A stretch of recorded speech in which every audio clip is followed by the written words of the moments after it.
नमस्कार, मैं विशाखा ठाकुर। स्वागत है आप सभी का 3.0 टीवी में।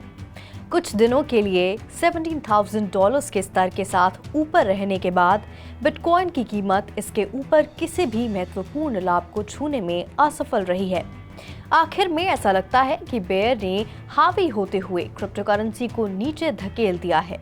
ऐसा इसलिए हुआ है क्योंकि पिछले 24 घंटों में पूरे मार्केट कैपिटलाइजेशन में लगभग $20 बिलियन का नुकसान हुआ है और ऑल्ट कॉइन्स मुख्य रूप से लाल रंग में कारोबार कर रहे हैं।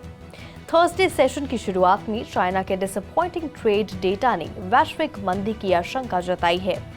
हैंग सेंग इंडेक्स 3.22% की गिरावट के साथ विकास को बढ़ावा देने के उपायों को फिर से खोलने के बारे में और अधिक अपडेट होने की आशंका है। पुतिन ने बढ़ते न्यूक्लियर रिस्क के बारे में बात करते हुए मंदी की भावना जोड़ी है।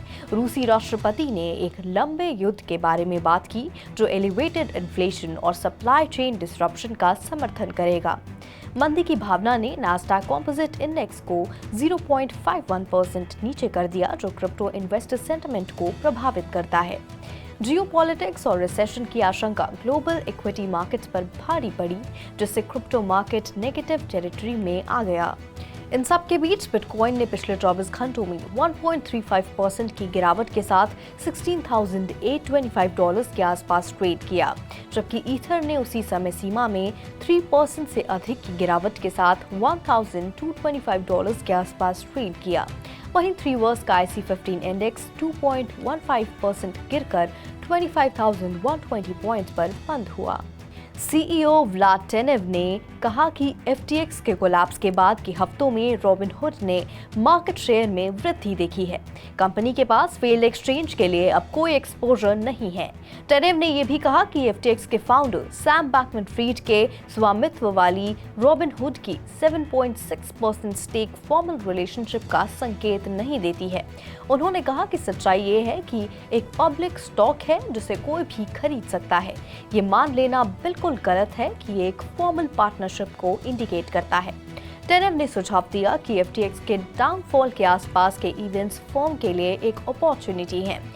टेनेव ने एक कॉन्फ्रेंस के दौरान कहा, इन इवेंट्स ने रिस्क मैनेजमेंट और कंप्लायंस में कम इन्वेस्ट करने वाली वीकर कंपनीज को हटा दिया है।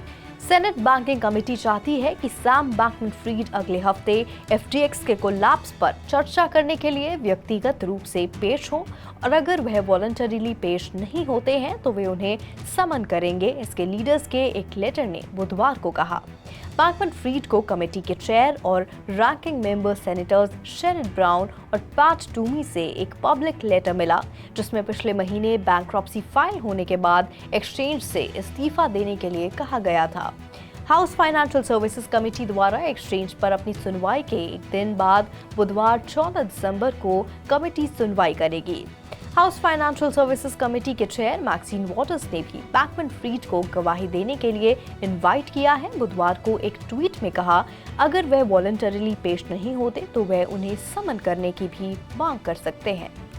Federal law enforcement failed exchange और उसकी सिस्टर हेज फंड एलामीडा रिसर्च के क्रिमिनल इन्वेस्टिगेशन के हिस्से के रूप में पूर्व FTX कर्मचारियों के संपर्क में है। फेल्ड एक्सचेंज और हेज फंड के इनर वर्किंग्स के बारे में इंफॉर्मेशन कलेक्ट करने के ब्रॉडर एफर्ट के रूप में 2 पूर्व FTX कर्मचारियों को FTX द्वारा संपर्क किया गया है। रिकॉर्ड या दूसरी जानकारी के लिए कोर्ट इशूड समन के बजाय संपर्क अभी भी इंफॉर्मेशन स्टेज के रिक्वेस्ट पर है। अथॉरिटीज ने कहा, क्या इंफॉर्मेशन मांगी, इस बारे में कर्मचारी डिटेल्स नहीं देते हैं। Outreach justice department, securities and exchange commission, commodity futures trading commission और स्टेट रेगुलेटर से जुड़ी कंपनियों में ब्रॉडर फेडरल प्रोब का एक हिस्सा है। FTX के बैंक्रप्सी लॉयर्स ने भी कोर्ट में कहा है कि नए CEO जॉन रे थ्रीड लॉ एनफोर्समेंट और रेगुलेटर्स के साथ कोऑपरेट कर रहे हैं। नाइजीरिया ने व्यक्ति और व्यवसाय द्वारा विड्रॉ किए जाने वाले कैश के अमाउंट को काफी कम कर दिया है। क्योंकि वह अपनी कैशलेस नाइजीरिया पॉलिसी को आगे बढ़ाना चाहता है और नाइजीरिया के सेंट्रल बैंक की डिजिटल करेंसी के इस्तेमाल को प्रोत्साहित करना चाहता है। 6 दिसंबर को फाइनेंशियल इंस्टीट्यूशंस को जारी एक सर्कुलर में सेंट्रल बैंक ऑफ नाइजीरिया ने कहा कि व्यक्ति और व्यवसाय अब एटीएम से $45 प्रतिदिन और $225 प्रति हफ्ते विड्रॉ कर सकेंगे।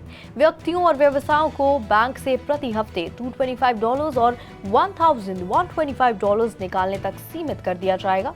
व्यक्तियों से 5% शुल्क लिया जाएगा और व्यवसायों द्वारा सीमाओं से ज्यादा कैश निकालने पर 10% शुल्क लिया जाएगा। पॉइंट ऑफ सेल टर्मिनल्स को भी $45 प्रतिदिन तक सीमित कर दिया गया है। क्रिप्टो करेंसी एक्सचेंज Gate.io ने $100 मिलियन की इनिशियल कमिटमेंट के साथ एक इंडस्ट्रियल लिक्विडिटी सपोर्ट फंड की स्थापना की है। मार्केट लिक्विडिटी से जुड़ी चिंताएं स्ट्रगलिंग क्रिप्टो बिजनेसेस के लिए एक तत्काल खतरा है, क्योंकि इन्वेस्टर्स अपने फंड को एक्सचेंजों से दूर और सेल्फ कस्टडी में शिफ्ट कर रहे हैं। Gate.io से $100 मिलियन की कमिटमेंट का उद्देश्य कंपनियों को बाजार की बदलती स्थितियों के मुताबिक रीस्ट्रक्चर और अडैप्ट करने में मदद करना है। लिक्विडिटी सपोर्ट का उद्देश्य क्रिप्टो व्यवसायों को बाजार की अस्थिरता से सुरक्षित रखते हुए उनके ऑपरेशंस पर ध्यान केंद्रित करने में मदद करना है। घोषणा में कहा गया है, $100 million high quality projects, market makers, high frequency traders और दूसरे इंस्टीट्यूशनल क्लाइंट्स और HNW इंडिविजुअल्स को एलोकेट किए जाएंगे। एलिजिबल क्रिप्टो करेंसी प्रोजेक्ट्स को मुख्य रूप से मार्केट मेकिंग का व्यापारियों को लिक्विडिटी प्रदान करने के लिए $10 मिलियन तक की फंडिंग प्राप्त होगी। कंपनी ने आवेदन की समय सीमा निर्धारित नहीं की है और फ्यूचर मार्केट ट्रेंड्स के आधार पर फंड का विस्तार करने की उम्मीद करती है। UK based crypto tax firm Koinly अपने ग्लोबल वर्कफोर्स में से 14% की छंटनी कर रही है, जिसके लिए उसने क्रिप्टो करेंसी बाजार और बड़े पैमाने पर इकोनॉमी का सामना करने वाली चुनौतीपूर्ण कंडीशंस का मुकाबला करने की जरूरत का हवाला दिया है। सीईओ रॉबिन सिंह के अनुसार नौकरी में कटौती से कुल 16 लोग प्रभावित होंगे, जिन्होंने बताया कि ये कदम बढ़ते बेयर मार्केट के जवाब में किया गया है, जो पिछले महीने FTX क्रिप्टो एक्सचेंज के कोलैप्स से तेज हो गया है। ये कदम साल की शुरुआत से कॉइनली के कर्मचारियों की संख्या में 225% की बढ़त के बाद आया है, जिसके लिए कंपनी रिकॉर्ड वृद्धि का श्रेय देती है। 6 दिसंबर को चेनलिंक स्मार्ट कॉन्ट्रैक्ट्स में इस्तेमाल करने के लिए ब्लॉकचेन के लिए प्राइस फीड्स और अन्य डेटा प्रदान करने वाली कंपनी ने अपने नेटिव टोकन लिंक का स्टेकिंग लॉन्च किया। कंपनी के एक स्पोक्सपर्सन के अनुसार सिलेक्टेड होल्डर्स ने पहले 30 मिनट में लगभग $51 मिलियन मूल्य के 7 मिलियन टोकन लॉक कर दिए। स्टेकिंग पूल, जो वर्तमान में बेटा में है, इनिशियली 25 मिलियन लिंक पर छाया हुआ है, जिसे लेकर कंपनी का दावा है कि एक सिक्योरिटी प्रिकॉशन है, जिसका अर्थ है कि स्टेकिंग कैपेसिटी का 28% पहले 30 मिनट के भीतर पूरा हो गया था। ऐसे में स्टेक होल्डर्स प्रोटोकॉल से लिंक टोकन के रूप में 4.75% एनुअलाइज्ड रिवॉर्ड्स हासिल करते हैं। चेनलिंक का कहना है कि वह समय के साथ 75 मिलियन लिंक तक बढ़ने का इरादा रखता है। करंटली सर्कुलेशन में 500 मिलियन टोकन है। कई हफ्तों के इंटेंस नेगोशिएशंस के बाद ZipMax $100 मिलियन के डील में Thai venture capital firm V Ventures द्वारा एक्वायर किए जाने के कगार पर है। ट्रबल्ड एक्सचेंज की 90% लिक्विडिटी बढ़ाने के अपने प्रयासों के तहत वी वेंचर्स के स्वामित्व में होगा। कहा जा रहा है कि वी वेंचर्स $30 मिलियन कैश की ऑफरिंग कर रहा है। बचे अमाउंट का भुगतान डिजिटल एसेट्स के रूप में किया जा रहा है और सूत्रों के मुताबिक ZipMax फंड का इस्तेमाल उन कस्टमर्स के फंड को अनलॉक करने के लिए करेगा जो प्लेटफॉर्म पर फ्रीज हुए हैं।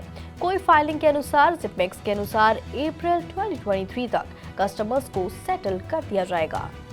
Binance.US ईथर के लिए ट्रेडिंग फीस को समाप्त कर रहा है। कंपनी ने 6 दिसंबर को बिटकॉइन से परे अपने जीरो फी प्रोग्राम को एक्सपैंड करने की घोषणा की। ETH/USD, ETH/USDT, ETH/USDC और ETH/BUSD spot market pairs free trading के लिए एलिजिबल होंगे। कस्टमर्स जो BNB टोकन के साथ अपनी ट्रेडिंग फीस का भुगतान करते हैं, उन्हें एडिशनल ट्रेडिंग फी डिस्काउंट्स भी मिलेगा। ज्यादा यूजर्स को अट्रैक्ट करने के प्रयास में एक्सचेंज जून में बिटकॉइन ट्रेडिंग फीस को खत्म करने वाला US क्रिप्टो एक्सचेंज प्लेटफॉर्म बन गया, जिसने उस समय कहा था कि ये भविष्य में एडिशनल टोकन्स के लिए भी ऐसा ही करेगा। Binance.US ने भी इस हफ्ते 2 नए US टेरिटरीज अमेरिकन समोआ और गुआम में अपनी सर्विसेज शुरू करने की घोषणा की है। इसने लुइसियाना में मनी ट्रांसमिटर लाइसेंसेस भी प्राप्त किए, जिससे यूनाइटेड स्टेट्स में सिक्योर्ड एमएलटी का टोटल नंबर 43 हो गया है। आज के लिए फिलहाल इतना ही। मैं विशाखा आपसे फिर मिलूंगी ऐसी ही ताज़ा अपडेट्स के साथ। तब तक के लिए देखते रहिए 3.0 टीवी। हमारे चैनल को लाइक, शेयर और सब्सक्राइब जरूर करें।